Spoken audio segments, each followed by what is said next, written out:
Tokpa Ching inspects condition of Pumlen Path, second largest lake in Manipur next to Loktak Lake.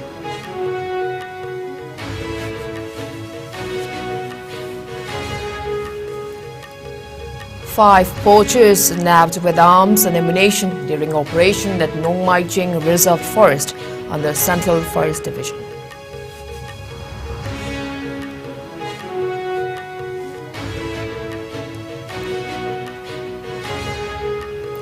Massive fire breakouts at Old Nambulan, Imphal West. 2 cooking gas cylinders explodes, no casualties reported.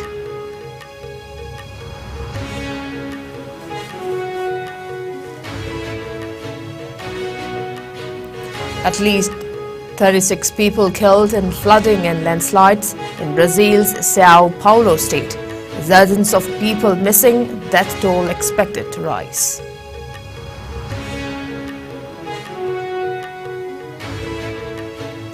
Assam Rifles recovered contraband beaten nuts worth rupees 19,60,000 from Wamku village in Technopol district.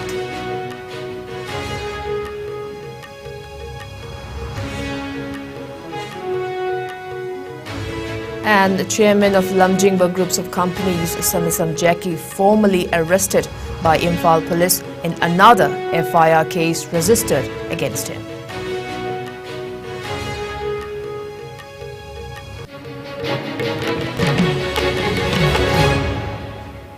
Karamjay, good evening. You are watching Primetime English Bulletin on ICE News, and this is Victoria RAJKUMARI. Now to top stories. Chief Minister Nongthombam Birren visited Tokpa Ching and inspected the condition of Pumlen Path, the second largest lake in Manipur next to Loktak Lake today. The Chief Minister was accorded a warm welcome by the locals of the area. During the visit, Chief Minister Birren took a survey for cleaning up Pumlen Path to preserve its surrounding environment and biodiversity. Addressing a public gathering at Tokpa Ching in Kakching, Birren highlighted the initiatives taken by the state government to preserve the wetlands and water bodies of the state. He asserted that the state government is making necessary efforts to ensure that the water bodies, rivers and lakes are well maintained and preserved and is sure to continue the same. He also pointed out that Manipur is filled with scenic beauty and stressed the need to preserve them. Birren maintained that Manipur's wetlands have links to fortification, religious and recreational activities of the state throughout the beginning. He further stressed for urgent need to revitalize the wetlands in order to protect and restore the long-standing socio-cultural connection that they sustain. The Chief Minister also gave the green signal for continuation of conservation and development works of the Pumlen Path and make it clean by August and attract more tourists. He also assured of various developments in the area, including completion of the road stretch from Ithai Barrage, completion of a bridge construction under PMGSY, etc.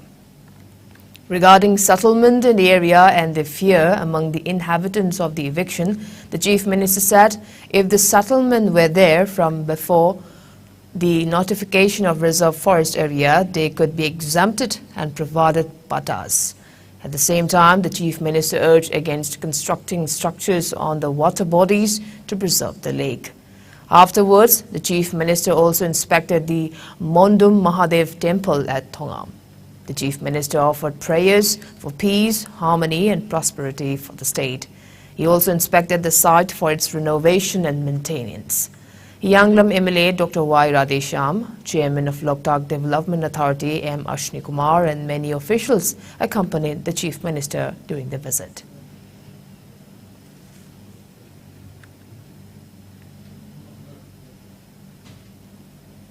A combined team of Manipur police and forest officials arrested 5 poachers along with arms and ammunition at Nongmai Ching Reserve Forest under Central Forest Division. Rimai Rarmi Mag, 40 years, son of R. Tharmi; Jasper Rimai, aged 60 years, son of Kadokshik; El Somi, aged 70 years, son of Loshemba; Beldis Loshingba, aged 55 years, son of Loshingba Singlo, and Joseph Konge, aged 37 years, son of Hormi Konge, all from Sopling village under Lamlai police station in Kangpokpi district, were arrested during the operation. Speaking to media in this regard, Divisional Forest Officer R.K. Amarjit said that acting on a tip-off that some hunters have trespassed along the reserve forest area, the combined team of Sanjembam Police and Nongmaiching Forest staff, led by Range Officer of Nongmaiching Range, Pabir, carried out operation at Nongmaiching Reserve Forest early this morning. He said that the team came across a hut near Kalom route, and upon searching the hut, they found a huge cache of arms and ammunition and some carcasses. The team carried out intensive search to nab the culprits when 5 individuals were coming in an auto. The team stopped them for checking when hunting rifles and ammunition were recovered from them. Amarjit said that upon interrogation, the culprits admitted that they carried out poaching in the area. It was also revealed that the individuals were reportedly attempting to settle in the area. Amarjit asserted that settlement in reserve forest area is prohibited under Section 26 Indian Forest Act 1927 and warned that Forest Department will evict any settlement in reserve forest areas. The arrested, along with the seized weapons, ammunition and other materials used in the hunting, have been handed over to the concerned officials for further legal actions. Mafamsi yengakanda mafamsida amuk punda leitaraga leibagi mawongda honnabagi oina lakpani haibasisu mokoi masana yarakanda asibu khangba ngame sigi koigi iroinana forest department amadi central forest division gi site gi thamjaningbase noresida asumna nongna khundage haidana adum koida haibirapudagi thinglajai ngasidi koi evidence ka loinana thinglajare reserve forest amada nongna khundaba haibasi koi section 26 Indian Forest Act 1927 gi makhada masi yadaba amani aduga khundaba reserve forest manungda sarangpase aine yade criminal act amani. Meanwhile, a massive fire broke out and gutted a rented house at Old Nambulan under Imphal police station in Imphal West district today. According to police, the blaze happened at a rental property owned by a local resident, Adhem Hangsha, around 1 p.m. Mohammed Barik, a personnel of Manipur police, was occupying the rented room where the fire incident took place. 2 cooking gas cylinders exploded in the fire. Property worth lakhs of rupees were destroyed in the devastating fire. A team of Manipur Fire Service rushed to the spot and attempted to douse the fire. The cause of the fire is yet to be ascertained. There are no reports of casualties until the filing of this report. Further details are still awaited. At least 36 people have been killed in flooding and landslides in Brazil's Sao Paulo state. Dozens of people are missing, and while the number of dead is expected to rise, rescue workers say they hope to pull some of those trapped in flooded homes out of the mud alive. In the coastal town of Sao Sebastião, 627 millimeters of rain fell in 24 hours, twice the expected amount for the month. The town's mayor, Felipe August, said the situation there was chaotic and efforts are underway to rescue the victims. He expressed concern that some 50 houses had collapsed and were washed away and asserted that the situation remained extremely critical.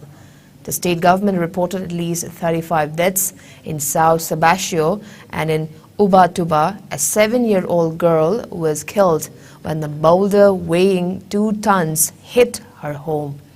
Hundreds have been displaced and evacuated. Carnival events were cancelled across parts of the coastline, which is a popular destination for wealthy tourists looking to avoid huge street-side festivities in the big cities. President Luiz Inácio Lula da Silva was also expected to visit the affected areas today. In a post on Twitter, he sent his condolences to those who had lost loved ones and promised to bring authorities together to provide healthcare and rescue teams. More heavy rain is expected in the area, threatening to make conditions even worse for emergency teams. Extreme weather events such as the floods are expected to become more common as the impacts of climate change took hold.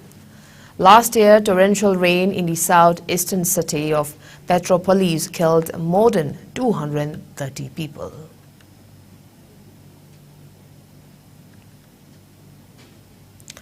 Modi Battalion under the aegis of IGR South recovered contraband betel nuts from Wangku village in Technopole district yesterday. On specific information, a mobile vehicle checkpost from company operating base Larong was established on February 19 at Wangku Road Junction. The party intercepted a truck that is MN04A7682 at Wangku Chandal Junction and found the vehicle loaded with 140 bags of betel nuts worth Rs 19,60,000. The seized items along with the driver and the vehicle were handed over to Technopole police station for further legal investigation.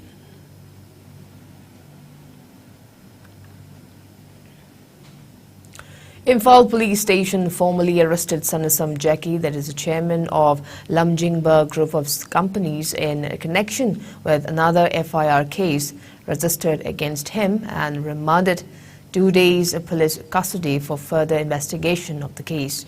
Sanasam Jackie, aged 29 years, son of late Kula of Thawal Kiam Safai, was produced before the court Chief Judicial Magistrate Imphal West today after the completion of police custody period, along with a prayer for judicial custody remand by a team of Imphal Police Station. IO of the case through APP submitted that on June last year, 15 different individuals lodged a complaint against Sanasam Jackie and his associates, directors of Lumjingba Finance, for running a Ponzi scheme from 2017 to 21, promising the investors a high return. Court on pursuit of the case record and after hearing the submission of the IO remanded alleged accused Sanasam Jackie to judicial custody. In the meantime, another team of Imphal Police Station filed an application for taking formal arrest of Sanasam Jackie in connection with the FIR case registered against him by 9 depositors. The court allowed the application for making formal arrest of the accused and later produced before the court along with a prayer for 2 days police custody remand. IO of the case through APP submitted an FIR case has been registered based on a complaint lodged by 9 depositors alleging that Sanasam Jackie and his associates of Lumjingba Finance was running a fraudulent investment scheme from 2017 to 21. The court on pursuit of the case record and after hearing the submission of the IO remanded Sanasam Jackie to police custody till tomorrow. According to a reliable source, altogether 8 different FIR cases have registered at Imphal Police Station, filed by different individuals against Jackie and his associates.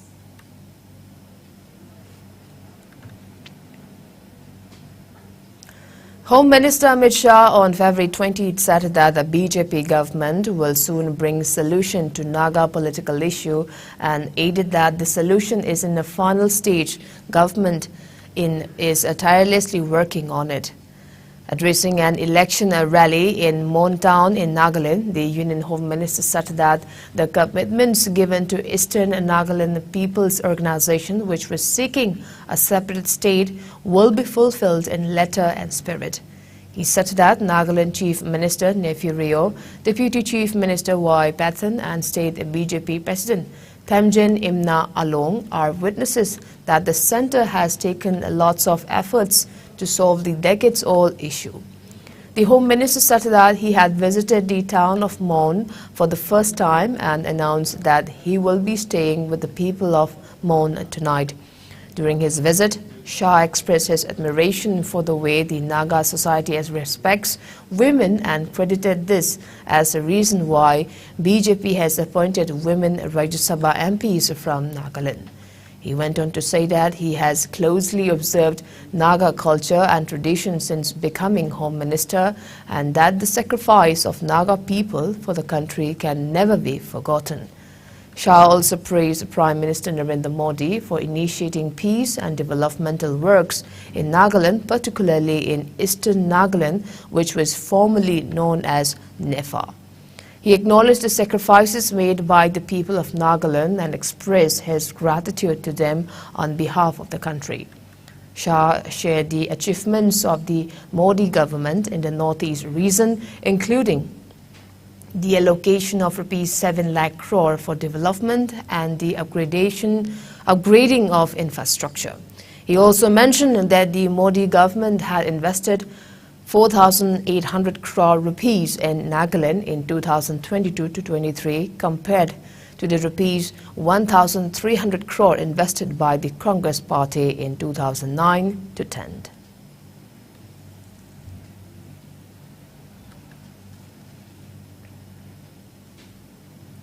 The post of Manipur Pradesh Youth Congress Committee President, earlier held by Ningthokjam Popilal, has been took over by former President of Manipur, PYC, and Mahananda at Congress Bhavan, BT Road, Imphal. Handing over and taking over of charge of the newly appointed Youth Congress President took place in the presence of Mohammad Fazur Rahim, Working President, D.D. Thaisi, Ningthokjam Biren, Kumari Tilotama Loitongbam, Vice President Soibam Jitain Singh, General Secretary Amir Hussain, General Secretary Megachandra Mangangcha, General Secretary Ningombam Bhupendra Mitay, Spokesperson AICC Member Mutum Sharma Devi, President Manipur PMC Mohammad Rabi Khan, Spokesperson MPCC Saha Nawaz Khan.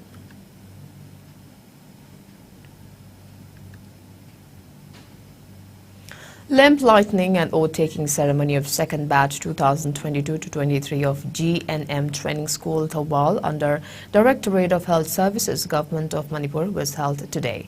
The event was held at the school auditorium in District Hospital Thobal Complex.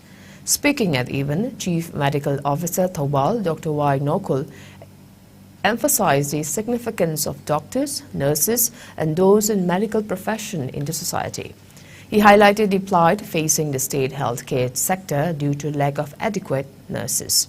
He also urged those in the medical profession to maintain professional ethics.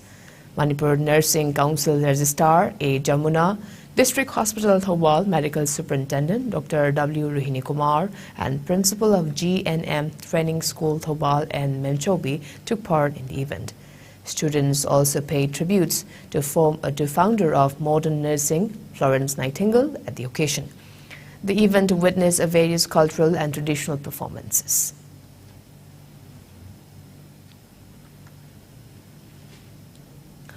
For the fourth time, the 7th Manipur Rifles, in collaboration with Heart Institute, Sagolbal Moirang Leirak, organized a free heart camp at 7 Manipur Rifles camp located at Kabaisoi. Speaking to media, 7 MR Commandant Watham Basu said that the camp was to promote good health and fitness among the MR and police personnel and general public. He mentioned that the cleanliness drive is also carried out at the camp every week. He urged the personnel and the public to practice healthy habits, adding that health is wealth and good mental and physical health is of utmost importance. As many as 150 individuals were checked up at the camp and free medicines were also provided to them.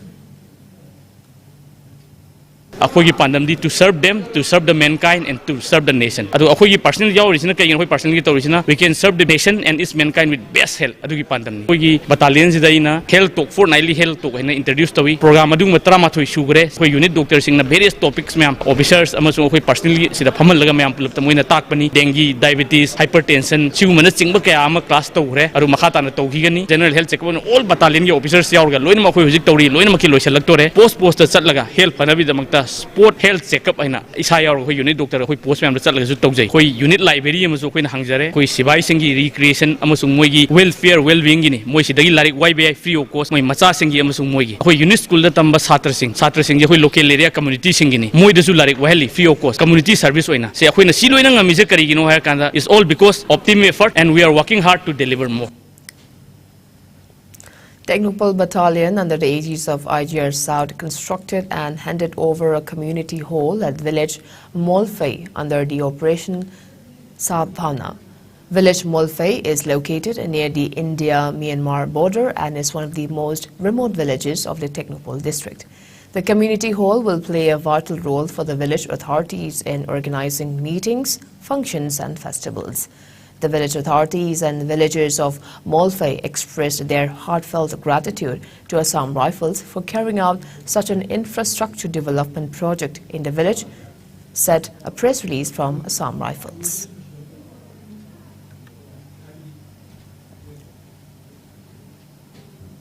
Now it's time for a short commercial break. We'll be right back. Keep watching ICE News. Go Aviator Academy, a complete platform for aviation aspirants, inspired by experienced professionals.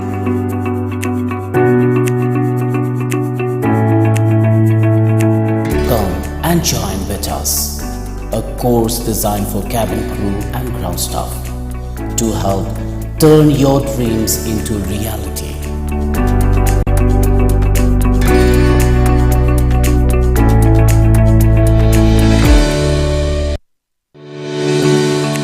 Go Aviator Academy, a complete platform for aviation aspirants, inspired by experienced professionals.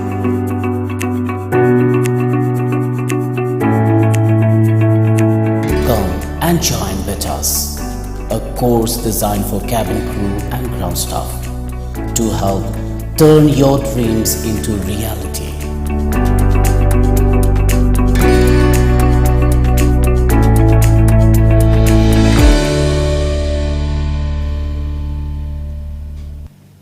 Welcome back. You are watching Primetime English Bulletin on ICE News. Now proceeding with other news.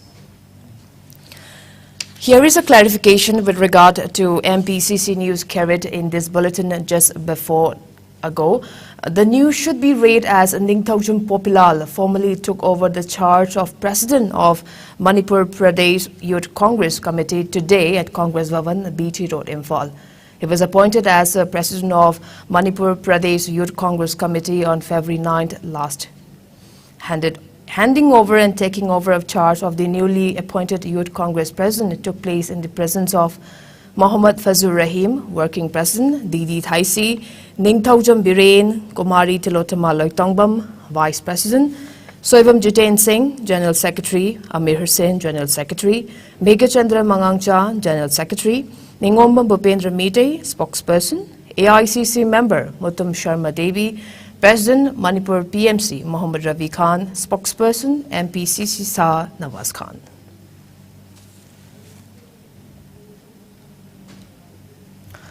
Manipur Vintage Revival Committee will showcase Liberty Films' Manipuri feature film Yaripok Thambalnu 1984 at the Manipur State Film Development Society MSDF on March 5th. The committee said the film will be screened 3 times on the day, that is at 11 a.m., 2:20 p.m. and 5:30 p.m. The committee had screened the same film earlier on January 8.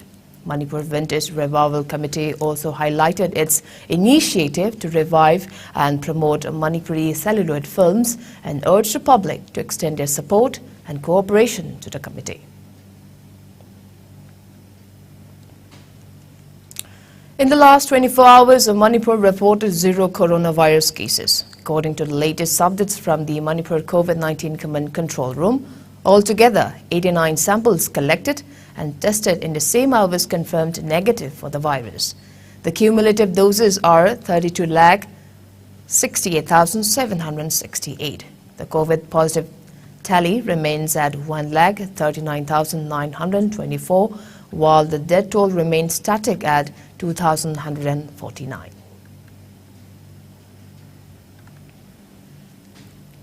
Meanwhile, India reported just 119 new COVID-19 cases in the last 24 hours. The new infections took the country's total caseload to over 4.46 crore, while active coronavirus caseload has increased to 1,916. As per the Ministry of Health and Family Welfare, the death toll stands at 5,30,761 with no new deaths. Meanwhile, the number of people who have recuperated from the disease has gone up to 4,41,52,360 with 102 recoveries in the last 24 hours. The country's recovery rate stands at 98.81%. Over 220.63 crore vaccine doses have been administered so far under the nationwide vaccination drive. Top 3 states contributing a maximum number of COVID-19 cases to India's tally are Maharashtra, Kerala and Karnataka. Meanwhile, in the northeast India, Assam has the highest number of active cases, followed by Mizoram and Meghalaya. COVID-19 has infected over 67 crore 87 lakh, while more than 67 lakh 91,000 have succumbed to the dreaded coronavirus, and recoveries are above 65 crore 14 lakh. Globally, United States of America, USA, has the highest COVID-19 cases, followed by India and France. Now the sports news. In football, East Bengal FC handed Mumbai City FC a 1-0 loss in the host final game of the league stage in the ISL shortly before they were presented with the ISL League Shield. Mahesh Singh scored the only goal of the match in the 52nd minute before the torch-bearers guarded their slender lead to nab their first ever ISL win over the Icelanders in the match yesterday. It was the first time this season that Mumbai City FC failed to score. The win saw East Bengal FC reclaim 9th place from Jamshedpur FC. The result gave the torch-bearers the momentum they needed before concluding their season with the Kolkata derby on February 25th. The league phase has concluded for the Islanders, who next show up in the semi-final on March 7th. In cricket, India will take on Ireland in the last Group 2 match of the Women's T20 World Cup 2023 at St. George's Park, Gibraltar. The match will begin shortly.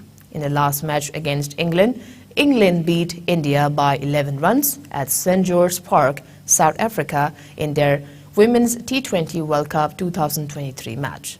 Chasing the target of 152 runs, India managed to score only 140 runs for 5 wickets in 20 overs.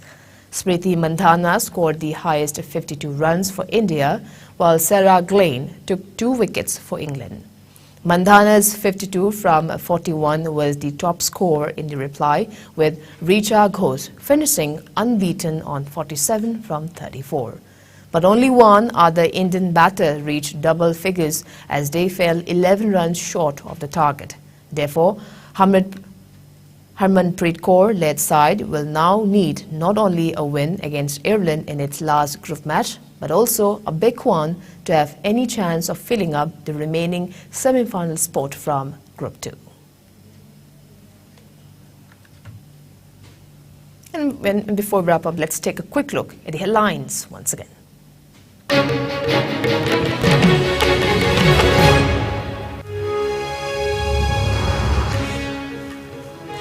Chief Minister Nongthammam Birren visits Tokpa Ching, inspects condition of Pumlen Pat, the second largest lake in Manipur, next to Loktak Lake.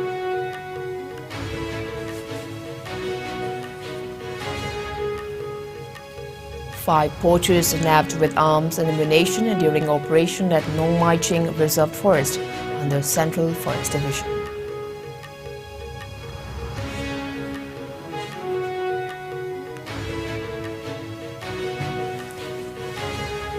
Massive fire breakouts at Old Nabulin in Imphal West.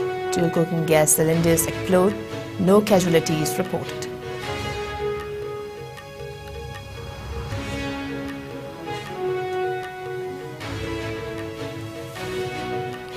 At least 36 people killed in flooding and landslides in Brazil's Sao Paulo state.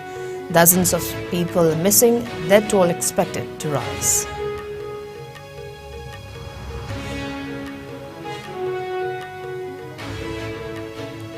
Assam Rifles recovered contraband betel nuts worth ₹19,60,000 from Wangku village in Technopole district.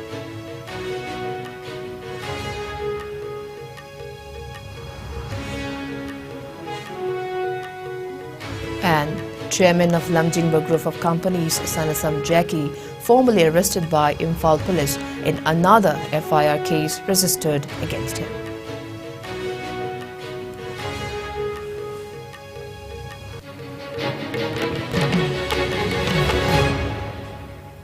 Well, that's all we have today. Thanks for being with us. Coming up next is Primetime Manipuri Bulletin. Till then, good night and stay safe.